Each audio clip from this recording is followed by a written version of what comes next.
Kenny? Okay. Hey, so it's Kenny and Chris of the American Car and Class Radio Podcast. I'm hiding behind Chris because it's cold and he's got a flannel on. And believe it or not, we're in Florida. It's cold. Hey, so seriously, we are here to revisit this 1972 Mustang convertible that came in probably a month and a half ago, 2 months ago. It was a lot warmer. It was a lot warmer. It was Thanksgiving time, but we made a little short, Chris. We made a little 10 or 15 minute video because this car had an issue with the passenger side. Yeah, we closed this door. The whole side would shake. And if you didn't see that video, I'll put a little clip right here, right now. This is where it gets exciting for the viewers because what's going to happen?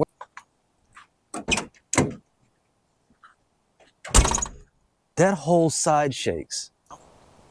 And now, apparently you fixed it. Yeah, so the customer came back because after we got done and we showed him how it had that reverb pocket to it, I said, you really shouldn't have your wife driving this anymore because if she did get T-boned, it would be catastrophic. So he took that to heart and he came back in.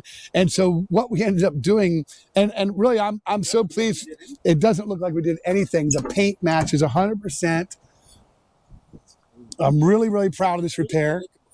It was. The only issue was that when you closed it, it shook the whole side down to here. We've now learned that the other side is having the same effect. And when we get done with this side, we'll go over there and show you a little bit, a couple things. But this one here, we had to stop and not do a restoration on it because it's cracking from here back. It was cracking down low. We had to pull the window and all of the mechanicals behind it.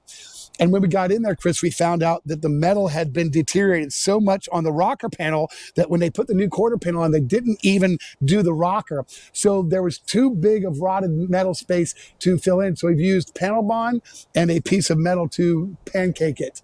And then we've gone through and done all the welds on the externals that we could do. Yeah, that's right. Because I remember here, this whole side, we could just flex it. And push it. With our fingers. I'm going to flex this. Oh my word. So there are no welds. There are no welds in any of this. No, you're right. And it is now cracked here and is cracking. And this whole piece down here, this whole thing is moving. And now we got a good, tight, hard bond. Because I remember doing this and this whole side would move. Yeah. And of course, this doesn't come with a paint code because it's an aftermarket paint job. So we got in there and we were able to camera match it and paint it. We also found out that this has some original single stage paint left in it. Oh, yeah. That as Hollywood was in here trying to strip it down, nothing would bond without taking it all down to bare metal. And there was a lot of Bondo. So we had to stop. We used the product feather fill that we're using on that Corvette because that's a primer that actually has an etching bond process to it. So we were able to use that to get it to stick on that single stage and not have to continually chase paint all the way up the quarter doing that. So the repair is good. It's strong, solid. I like it. I'm happy. And the other side that now we're starting to see, and I didn't see this before, and thinking that I was talking about it all, you'd think I'd see this, but I didn't really try. Well, the other side was so bad. Look right here. I like the top of the gray, that big crack. Oh, wow. Yeah. And the same one here. This one here is not welded down. And so we're getting play in all of this all the way back. I guess you didn't notice it because the other side was just so bad. Worse. That's right. So now the customer knows about it. He is aware. We found a lot of rust in and behind stuff. So I'm not going to say they put lipstick on a pig because this is a good car. Sounds good, looks good. We did the custom exhaust. We did a couple other things to this carburetor and all that. But now I don't have to worry about him being unsafe. But now he has the opportunity. And here's where you come into, it's cheaper to buy it done than to do it yourself. He paid a little over $30 for this. It's a beautiful car. I think it's worth every bit of that.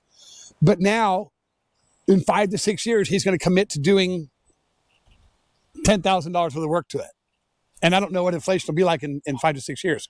But so now the choice is, do I enjoy it for a couple of years? Do I sell it? Do I know that it's got a problem that's going to come on down the line and somebody else is going to buy that problem without me telling them about it? Or am I going to be honest and then cut the price? Decision's his, but the job is done. It was done good. It was done right. We're proud of it. So, all right. Yeah. Thanks for watching. Have a great day.